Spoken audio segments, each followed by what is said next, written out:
دكتور مرسي لو نجح هتروح تبارك له؟ من غير ما بلد.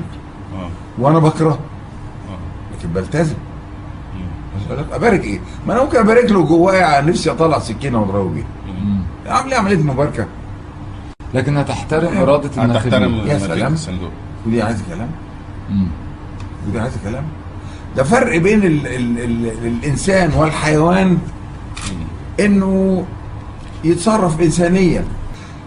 هتصرف تصرف المتخلف، القانون بيقول المتخلف يتخذ عياله كذا. لكن النوع. انا لما اتكلم في قعده رجالي كده اشوفها بتحصل غلط اقولها. اه لكن انا لما اخش في الدولاب لازم ابقى جامد، او لازم انا برضو اما اقعد في قعده زي كده اطلع الجزء الرجولي اللي فيا بقى. لان مفيش اتنين يختلفوا على عدم رجوله الموقف.